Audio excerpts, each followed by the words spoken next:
नमस्कार।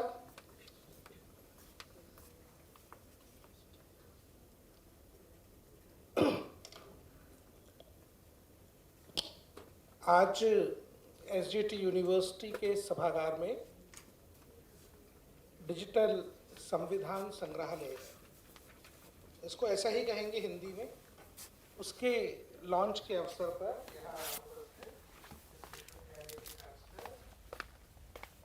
नई पीढ़ी के लिए प्रेरणापुंज आदरणीय श्री राम बहादुर राय जी, यहाँ उपस्थित आदरणीय नजीब जंग साहब, मनमोहन चावला जी, संध्या वासुदेवन जी, प्रोफेसर चौधरी और प्रोफेसर ऋचा चौधरी। मैं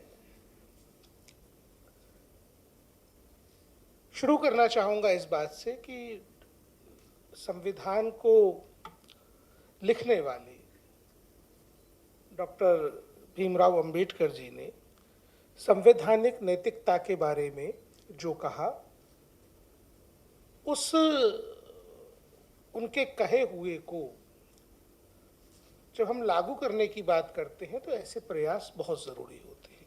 डॉक्टर अंबेडकर ने कहा कि संवैधानिक नैतिकता कोई प्राकृतिक भावना नहीं है, इसको विकसित करना पड़ेगा। अब विकसित कैसे करना पड़ेगा? जैसा कि उन्होंने बाद में एक बार ये भी कहा कि संविधान, जब जो उनका कॉन्स्टिट्यूएंट असेंबली का आखिरी भाषण था, उसमें डॉक्टर अंबेडकर ने कहा कि संविधान कितना भी खराब लिखा गया हो, लेकिन ये आप सबने पढ़ा हुआ है, इसको बताने में मेरी तरफ से कोई नई बात नहीं है, पर उन्होंने कहा कि संविधान कितना भी खराब लिखा गया हो, इसको लागू करने वाले लोग जैसे होंगे ये वैसा व्यवहार करेगा। लोग अच्छे होंगे तो अच्छा बनेगा, लोग बुरे होंगे तो बुरा बनेगा। तो लागू करने वाले लोग अच्छे रहें, ये सुनिश्चित करने के लिए ऐसे प्रयास बेहद आवश्यक है। इसलिए एसजीटी यूनिवर्सिटी के और एशिया के सभी साथी जिन्होंने इस प्रयास को मूर्त रूप देने में काम किया, और आज हमारे सामने एक ये डिजिटल म्यूजियम तैयार है, उनका बहुत बहुत अभिनंदन, उनको बहुत बहुत बधाई और बहुत बहुत साधुवाद। साथियों, 1950 के दशक में जब डॉक्टर अंबेडकर ये कह रहे थे और संविधान जब लिखकर तैयार हुआ था, उस वक्त के बच्चे, उस वक्त के युवा और उस वक्त के बुजुर्ग किसी और दौर में थे, और वो दौर ऐसा था कि हमने कई शताब्दियों की गुलामी के बाद स्वतंत्रता का स्वाद बस चखा था। तो वो जो पीढ़ी इवॉल्व हुई थी और उस पीढ़ी के साथ ही संविधान इवॉल्व हुआ था, तब से अब की भावनाओं में, तब से अब के लोगों में, तब से अब के बौद्धिक विकास में और हमारे अंदर जिन गुणों और दुर्गुणों का विकास हुआ है, उसमें बहुत अंतर आ चुका है। खासतौर पे मैं बात करूं वो लोग जो जिम्मेदार हैं प्रशासनिक तंत्र चलाने के लिए, राजनीतिक तंत्र चलाने के लिए, और वो किसी भी रूप में हमारे लोकतंत्र के चारों स्तंभों की बात कर लें या हमारे तंत्रों की बात कर लें, जो दुर्गुण हम में विकसित हुए हैं, उन दुर्गुणों को 1950 के दशक में इस तरीके से महसूस नहीं किया जाता था। 1950 के दशक में जितनी बुराइयां थीं वो ब्रिटिशर्स के साथ थीं। आज के दौर में जब हम बात करते हैं तो बुराइयां हमारे अपने लोगों में हमको काफ़ी दिखती हैं, जिनको ठीक करने की ज़रूरत है, और यही वो नैतिकता का पाठ है जो डॉक्टर अंबेडकर हम लोगों को पढ़ाना चाहते थे। लेकिन इस सब के बावजूद हमारा संविधान आज खुद के लागू होने के 75 वर्ष बाद और आज़ादी के लगभग 80 वर्ष हमारे होने जा रहे हैं, उस समय के दौर में जब हम बात करते हैं तो अपने काम में, जिस काम के लिए संविधान को रचा गया, पूरी तरीके से 100% खुद को सिद्ध करता हुआ प्रतीत होता है। खास तौर पे जब हम बात करते हैं हमारी स्वतंत्रता को बनाए रखने के लिए, हमारी एकता और अखंडता की अक्षुण्णता के लिए। साथियों, स्वतंत्रता के साथ जो सबसे बड़ी जिम्मेदारी आती है, जो सबसे बड़ी अकाउंटेबिलिटी आती है, वो है उसको बनाए रखना। जैसी वो है उसको वैसा का वैसा टिकाए रखना। और जब इंडिपेंडेंस को वैसा का वैसा टिकाए रखने की बात होती है, उसको बनाए रखने की बात होती है, तो उसमें हमारे संविधान ने इस कसौटी पे 100% खुद को 100% सच के साथ उतारा है। ना केवल हमारी अखंडता को, हमारी संप्रभुता को बना के रखने में संविधान ने अपनी भूमिका का निर्वहन किया है, भारत की कोटि कोटि जनता के मन में ये विश्वास जगाए रखना, अच्छा होगा, हम अच्छे के लिए जी रहे हैं, इस देश में हमारा उतना ही अधिकार है जितना किसी और का अधिकार है। इस जन आकांक्षा को भारत के जन जन के मन में स्थापित करे रखने में और इस विश्वास को बनाए रखने में कि संविधान हमारा उतना ही है जितना किसी और का, ये संविधान पूरी तरीके से खरा साबित हुआ है। इसलिए आज ये जश्न मनाने का दिन है और ये म्यूजियम बनाने का ये एकदम सही समय है, इस रूप में कि हमने 2 पीढ़ी 2.5 पीढ़ी देख ली जो संविधान बनने के बाद से चलती चली गई। अब जो नई पीढ़ी आ रही है, जिसको हम जेन जी कहते हैं, जिससे पूरी दुनिया को अनेकों प्रकार की अनेकों अपेक्षाएं हैं, उससे भारत के लोगों को, भारत को जो अपेक्षा है, वहाँ संविधान की नैतिक भावना या संविधान के प्रति नैतिकता की भावना उन बच्चों के मन में, हमारी नई पीढ़ी के मन में रहे।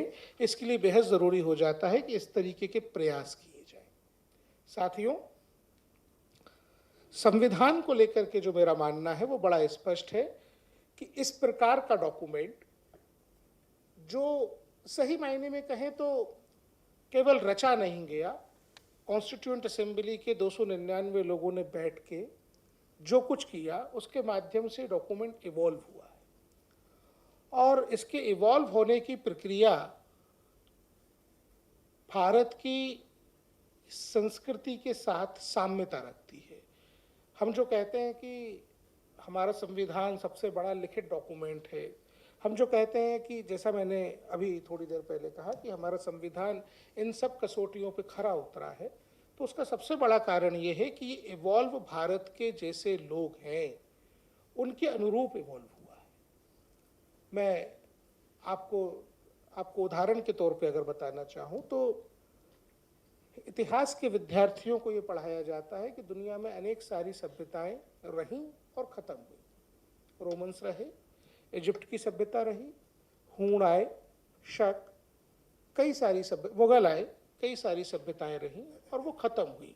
लेकिन इस सब के बीच में भारत की जो सभ्यता है, एक सभ्यता के रूप में जो भारत है, वो ख़त्म नहीं हुआ। और इस पर तो कई सारे शेर व शायरी भी हैं कि मिस्र और रोमा मिट गए, कुछ तो बात है हिंदुस्तान में कि हस्ती मिटती नहीं हमारी।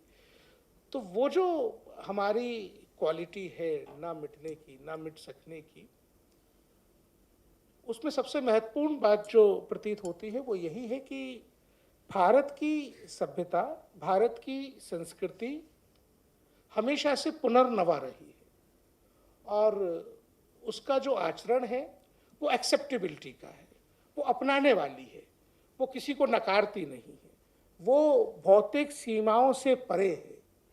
और यही बात भारत की संस्कृति और भारत की सभ्यता की जो है, वही गुण हमारे संविधान ने एज इट इज आत्मसात किया है, जिसने सबको अपनाया है, कभी किसी को ठुकराया नहीं। लेकिन इस अपनाने में अपना फ्लेवर, अपना कलेवर बना के रखने की जो सांस्कृतिक दृढ़ता है वो शामिल है। जैसा अमोघ भाई अभी बता रहे थे कि संवैधानिक संशोधन कैसे हो और कैसे ना हो, कहाँ हो और कहाँ ना हो, कहाँ किसकी लिमिट्स हैं, ये तय करने की दृढ़ता यही संविधान हमको देता है। और इतना लचीलापन भी देता है कि संविधान के लागू होने के 75 सालों में हम 100 से ज़्यादा संशोधन कर चुके हैं। इसको अगर हमको अमेरिका के अलावा किसी से तुलना करना भी नहीं चाहिए दोस्तों, और इसलिए नहीं करना चाहिए क्योंकि जिन लिबरल वैल्यूज़ को लेकर के अमेरिका की रचना हुई है, जिन लिबरल वैल्यूज़ को लेकर अमेरिका चलता है, उनकी टक्कर में अगर भारत के लोगों को लिबर्टी मिलती है तो उसके लिए जिम्मेदार हमारा संविधान ही है।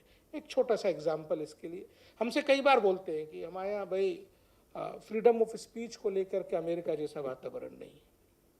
साथियों, फ्रीडम ऑफ स्पीच की जब हम इस युग में बात करते हैं, जब हम जेन ज़ी के युग में बात करते हैं, तो फ्रीडम ऑफ स्पीच का मतलब सोशल मीडिया के थ्रू अपनी भावनाओं को एक्सप्रेस करने की आज़ादी है। मैं बिल्कुल सटीक और सच बात आपसे बोलता हूँ कि नई जनरेशन जो इस देश को आगे ले जाने का, 2047 में ले जाने का काम करेगी, उसको जो वाक स्वतंत्रता मिली हुई है, उसके हाथ में जो मोबाइल के बटन पे आज़ादी है, वो आज़ादी ठीक उतनी ही आज़ादी है जितनी उस उम्र के अमेरिकन नागरिक को आज़ादी है। और इसका सबसे ब्लैटेंट एग्जाम्पल ये है कि दुनिया का कोई भी प्लेटफॉर्म जो हमारी संप्रभुता के साथ या हमारी संस्कृति के साथ साम्यता रख सकता है, वो भारत में काम करने के लिए अलाउड है। भारत किसी भी सोशल मीडिया प्लेटफॉर्म को, किसी भी वाक स्वतंत्रता के प्लेटफॉर्म को एक्सेस देने से रोकता नहीं है। ये सबसे बड़ा उदाहरण इस बात का है कि हम लिबरल वैल्यूज में दुनिया के किसी भी देश के बराबर खड़े हुए हैं। उसके बावजूद जो संविधान 1789 में लागू हुआ और जो संविधान 1950 में लागू हुआ, उस संविधान में अभी 25 के आसपास संशोधन कर सके हैं वहां के लोग। हमारा संविधान 100 से अधिक संशोधन कर चुका है, एक पूरी लचीली व्यवस्था के साथ, इस दृढ़ता के साथ कि उसका जो फंडामेंटल बेस है उसको किसी भी रूप में चेंज ना किया जाए। तो ये एक बड़ा उदाहरण इस बात का है कि हमारा संविधान एक लचीलेपन की दृढ़ता देता है, जो ये बात सुनिश्चित करती है कि हमारी अच्छाई कहीं जा ना पाए, लेकिन दुनिया की किसी अच्छाई को स्वीकार करने में हम पीछे ना रह जाए। और ये बात एकदम ठीक है। मैं एक छोटा सा एग्जाम्पल देता हूँ।